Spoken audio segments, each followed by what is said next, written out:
It's the middle of the night, and one of your teeth has been throbbing for 3 days straight. It isn't slowing down, it's getting worse. There's no pill in the cabinet, no dentist to call in the morning, no numbing gel, no relief coming at all. Just you, in the dark, with a pain that owns your entire skull. This was one of the most common agonies in the medieval world, and what people did about it is a wild mix of real medicine, desperate surgery, outright fraud, and prayer. Some of it was genuinely clever, some of it could kill you, because toothache was everywhere. In a world with no dentists, no fillings, and no fluoride, a bad tooth was a fact of life that could strike anyone at any age, and there was no quick fix waiting at the end of it. But here's the thing most people get wrong. Medieval people did not just sit there and suffer. They had a whole system for fighting a toothache, layer upon layer of it, and it ran from the surprisingly smart to the completely insane. So let's start where they started, with what they thought was actually causing all that pain, and what they thought was a worm.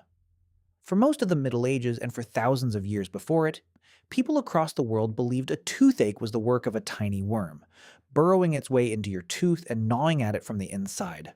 The idea is ancient. It turns up in Old Babylon, in Roman writing, in Arabic medicine, and in Anglo-Saxon England. Everyone, more or less everywhere, agreed on it. The pain in your jaw was a living thing, eating you alive. And once you believe that, every treatment that comes next suddenly makes a strange kind of sense. If a worm is the problem, then the goal is simple. Kill the worm or lure it out. So they started gently. The first line of defense was the kitchen and the herb garden. People would press cloves against the aching tooth, chew them, or steep them in warm wine. And here's the first surprise of this whole story. Because that actually works. Cloves contain a natural compound called eugenol, which numbs pain and kills bacteria. It is a genuine local anesthetic. In fact, clove oil is still used in dentistry today. And it's probably sitting in the natural toothpaste on somebody's shelf right now. A medieval peasant packing a clove against a screaming molar had no idea why it helped. They just knew that somehow it did. They were right for entirely the wrong reason. But cloves only take you so far, and here's where it gets genuinely wild. Because when the pain got worse, they reached for something much stronger. Henbane. Henbane is a plant, and it is seriously poisonous, packed with powerful narcotic chemicals.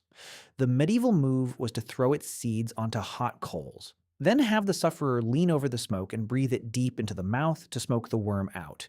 And once again, in a backwards sort of way, it worked. Henbane smoke is a real sedative and painkiller. Breathing it in genuinely dulled the agony. It was a crude, dangerous anesthetic, hundreds of years before a dentist would ever fill a syringe. They were reaching for real pharmacology, and they were reaching for it completely in the dark. And it got stranger than smoke. The medical recipes of the time can read more like spell books than prescriptions. One remedy from around the year 1180 has you press a heated pin behind the ear while you breathe in the fumes of burning seeds. Others called for written charms, strings of holy words or plain nonsense syllables, worn against the jaw. To a medieval mind, there was no clean line between medicine, ritual, and magic. You simply tried whatever might work. Now here's where the story takes a darker turn, because wherever there is desperate pain and a little smoke, there is someone ready to sell you a miracle. Traveling healers worked the markets and the fairs, promising to pull the worm right out of your head. The trick went like this.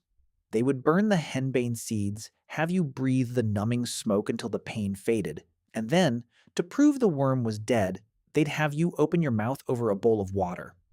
And there they were, tiny pale worms wriggling in the bowl, right in front of your eyes. Except they were not worms. They were little pieces of lute string, made of catgut, which twist and squirm all on their own as they soak up water. The healer had quietly dropped them in. You paid, you left convinced, and the worm that had been devouring your tooth was an offcut from a musical instrument. It is one of the oldest medical cons on record. And when the herbs failed and the smoke wore off, people did what they had always done. They prayed. Toothache even had its own saint. Her name was Apollonia, an early Christian woman who, as the story goes, was martyred by having her teeth ripped out one by one before she died. Because of that, she became the patron saint of toothache and of dentistry itself. People prayed to her, wore charms marked with her name, and recited her verses against the pain. There was a widespread belief that if you fasted and said the right prayer on her feast day, the 9th of February, you would be spared a toothache for the whole year. When the medicine ran out, faith was the last thing standing between you and the pain. But sometimes nothing worked.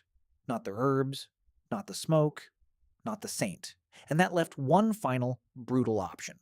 The tooth had to come out. And here's the grim part most people never think about. There were no dentists to do it. If you needed a tooth pulled, you went to the barber-surgeon. Yes, the very same man who cut your hair and trimmed your beard also ripped out your teeth with a pair of iron pliers, often right there in the open at a market stall.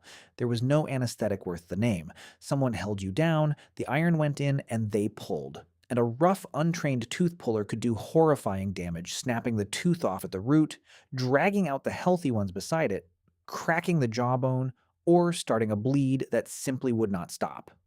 Getting the tooth out was the goal. Surviving it in one piece was not part of the promise. And that points to the darkest truth in all of this. A toothache in the Middle Ages was not just painful, it could genuinely kill you. An untreated infection in a tooth does not politely stay in the tooth. It can spread into the jaw, into the blood, into the whole body, and with no antibiotics to stop it, that spread could be fatal. People really did die from bad teeth. The throbbing molar that keeps you awake for one miserable night was, for them, sometimes the very beginning of the end. That is why they threw everything they had at it. The cloves, the poison smoke, the saints, the pliers.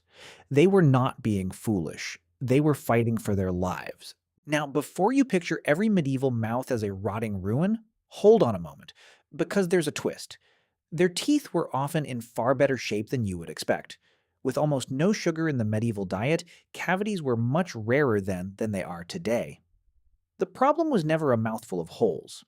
The problem was that when a tooth finally did go bad, there was almost nothing safe you could do about it. Low decay, but terribly high stakes. A world of healthier teeth and no good way at all to save the ones that failed. So here's the full picture. Faced with a toothache, medieval people did not just suffer in silence, and they were not simply superstitious fools either. They built a whole ladder of responses, and it's stranger than either version we like to tell. It began with real medicine that worked by accident, climbed up through narcotic smoke and outright fraud, passed through prayer, and ended when everything else had failed with a barber and a pair of pliers. Some of it was clever, some of it was a con, and some of it could kill you just as easily as the infection could. And that's the part worth sitting with. The next time you are in a dentist's chair, mildly bored, half numb, scrolling your phone while someone quietly fixes a problem that would have terrified your ancestors, think about what that chair actually represents. For thousands of years, a toothache was a small war. It was worms and smoke and saints and iron pliers, and the real chance that a bad tooth might be the thing that ended you. You get a gentle injection and a playlist. They got henbane and a prayer to Apollonia.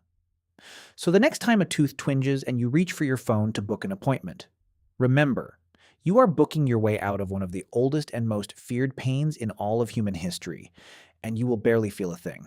If you liked this video, don't forget to give it a like and subscribe. See you next time.